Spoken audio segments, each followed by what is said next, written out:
প্রিয় ভিউয়ার্স, আপনারা ইতিমধ্যে অবগত হয়ে গেছেন যে বাংলাদেশের পররাষ্ট্রমন্ত্রী খলিলুর রহমান সাহেব কিন্তু জাতিসংঘের সাধারণ পরিষদের সভাপতি পদে নির্বাচিত হয়েছেন।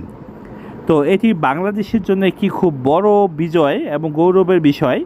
কিন্তু এই খলিলুর রহমান সাহেবকে জাতিসংঘের সাধারণ পরিষদে নির্বাচিত করার পিছনে যে দেশটি সবচেয়ে বেশি ভূমিকা পালন করেছে সেটি হলো তুরস্ক। তো মুসলিম দেশের বিভিন্ন পর্যায়ে এবং আন্তর্জাতিক ক্ষেত্রে মুসলিম বিশ্বকে নেতৃত্ব দান এবং মুসলিম বিশ্বকে ঐক্যের অধীনে আনার ক্ষেত্রে কিন্তু বর্তমান সারা বিশ্বে তুরস্ক খুবই গুরুত্বপূর্ণ ভূমিকা পালন করছে। আর আজকে আপনাদের সাথে এই তুরস্কের এই ভূমিকা নিয়েই মূলত আলোচনা করব, অর্থাৎ মুসলিম বিশ্বের ঐক্য প্রতিষ্ঠা এবং মুসলিম দেশগুলোকে পারস্পরিক সহযোগিতা বৃদ্ধিতে সাম্প্রতিক বছরগুলোতে তুরস্ক অত্যন্ত দৃশ্যমান এবং প্রভাবশালী ভূমিকা পালন করছে। ভূ রাজনৈতিক অবস্থান, সামরিক সক্ষমতা এবং স্বকীয় কূটনীতির মাধ্যমে আঙ্কারা মুসলিম উম্মাহের বিভিন্ন সংকটে নেতৃত্বের আসনে অবতীর্ণ হওয়ার চেষ্টা করছে। মুসলিম বিশ্বের ঐক্য প্রতিষ্ঠার ক্ষেত্রে তুরস্কের সাম্প্রতিক প্রধান অবদানগুলি নিয়েই এখন আপনাদের সাথে আলোচনা করব। প্রথম যে বিষয়টি চলে আসে সেটি হলো ওআইসিকে সক্রিয়করণ এবং ওআইসি এর নেতৃত্ব প্রদান করা। ইসলামী সহযোগিতা সংস্থা ওআইসি এর মাধ্যমে মুসলিম দেশগুলোকে এক সুতোয় বাঁধতে তুরস্ক প্রতিনিয়ত কাজ করে যাচ্ছে। বিশেষ করে জেরুজালেম বা ফিলিস্তিন সংকটের মতো সংবেদনশীল মুহূর্তে তুরস্ক জরুরি শীর্ষ সম্মেলন আহ্বান করে মুসলিম দেশগুলোকে এবং মুসলিম দেশগুলোর মধ্যে একটি যৌথ অবস্থান তৈরিতে গুরুত্বপূর্ণ ভূমিকা এবং নেতৃত্ব দিয়েছে। ফিলিস্তিন ইস্যুতে তুরস্ক সবসময়ই মুসলিম বিশ্বের অন্যতম সোচ্চার কণ্ঠস্বর। সাম্প্রতিক সময়ে গাজা সংকটে তুরস্ক কেবল কূটনৈতিক পর্যায়েই ইসরায়েলের আগ্রাসনের তীব্র বিরোধিতা করেনি, বরং মুসলিম দেশগুলোকে সাথে নিয়ে আন্তর্জাতিক চাপ সৃষ্টির করার চেষ্টা করেছে। এছাড়া গাজায় মানবিক সাহায্য পাঠানো এবং আহত ফিলিস্তিনদেরকে চিকিৎসার ব্যবস্থা করে তুরস্ক মুসলিম উম্মাহের মধ্যে সংহতির প্রতীক হয়ে দাঁড়িয়েছে। পশ্চিমা বিশ্বে ক্রমবর্ধমান ইসলাম ভীতি বা ইসলাম ফোবিয়ার বিরুদ্ধে তুরস্ক আন্তর্জাতিকভাবে মুসলিম দেশগুলোর পক্ষে লড়াই করছে।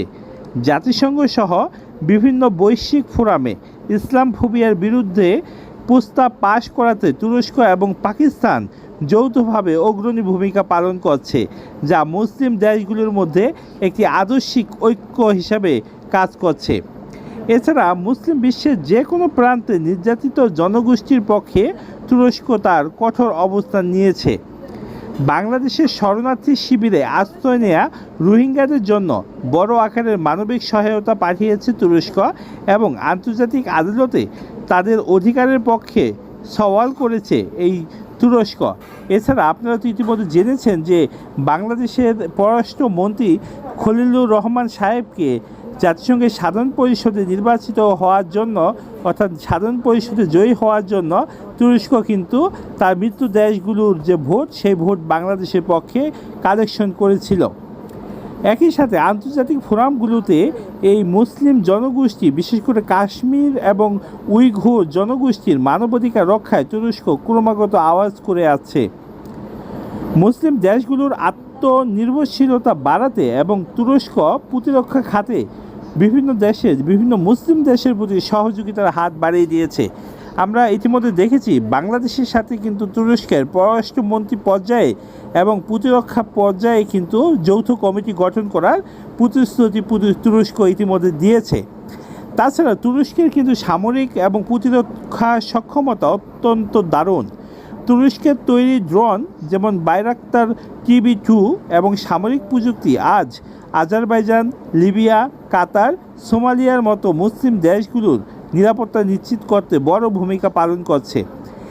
এছাড়া তুরস্ক আজারবাইজান ও আর্মেনিয়ার মধ্যকার নাগানো কারাবাখ যুদ্ধে আজারবাইজানকে সরাসরি সামরিক ও কূটনৈতিক সমর্থন দিয়ে তুরস্ক মুসলিম ভ্রাতৃত্বের এক অনন্য নজির স্থাপন করেছে। এছাড়া তুরস্ক বিভিন্ন সময়ে সময়ে মধ্যস্থতা ও বিরোধ নিষ্পত্তিও করেছে। এক্ষেত্রে মুসলিম দেশগুলো নিজেদের মধ্যকার অভ্যন্তরীণ কোন্দল এবং গৃহযুদ্ধ নিরসনের জন্য তুরস্কের মধ্যস্থতাকারী হিসাবে তুরস্ক কিন্তু ভূমিকা পালন করেছিল। বিশেষ করে সিরিয়া ও লিবিয়ার কথা আমরা বলতে পারি। এই দেশগুলোতে স্থায়িত্ব ফেরাতে এবং বিভিন্ন পক্ষের মধ্যে সংলাপের পরিবেশ তৈরি করতে কিন্তু তুরস্ক বেশ সক্রিয়। এছাড়া কাতার সংকট অর্থাৎ 2017 সালে যখন সৌদি আরব সহ কয়েকটি দেশ কাতারের উপর অবরোধ আরোপ করেছিল, তখন তুরস্ক দ্রুত কাতারের পাশে দাঁড়িয়েছে, খাদ্য ও সামরিক সহায়তার মাধ্যমে সংকট কাটিয়ে উঠতে সহযোগিতা করেছিল, যা পরবর্তীতে উপসাগরীয় দেশগুলোর মধ্যে ঐক্য ফেরাতে সাহায্য করেছে। বন্ধুরা, আপনারা আরেকটা বিষয় জানেন যে তুরস্কের কিন্তু সফট পাওয়ার ও সাংস্কৃতিক বন্ধন এই দিকে কিন্তু তারা খুবই শক্তিশালী। বিশেষ করে তুর্কি বিভিন্ন নাটক, ড্রামা, সাংস্কৃতিক ও শিক্ষাবৃত্তি বিশ্বজুড়ে বিশেষ করে মুসলিম তরুণদের মধ্যে তুর্কি ইতিহাস এবং ইসলামিক মূল্যবোধের প্রতি এক ধরনের আকর্ষণ ও ঐক্য তৈরি করেছে। এর মধ্যে মুসলিম দেশগুলোর জনগণের মধ্যে একটি মনস্তাত্ত্বিক সেতুও নির্মিত হয়েছে।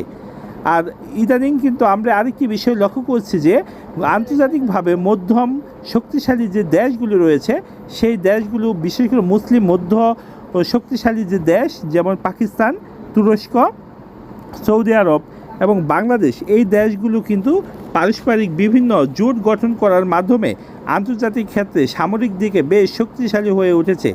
পাকিস্তান তার দক্ষ মিলিটারি বাহিনী, বাংলাদেশ মিলিটারি বাহিনী, সৌদি আরব তার প্রচুর পরিমাণ ধন সম্পদ এবং তুরস্ক তার সামরিক এবং প্রকৌশলগত দিক থেকে সহযোগিতার মাধ্যমে একটি শক্তিশালী একটি মধ্যম কাতারের পরাশক্তি গঠন হিসাবে আবির্ভূত হচ্ছে।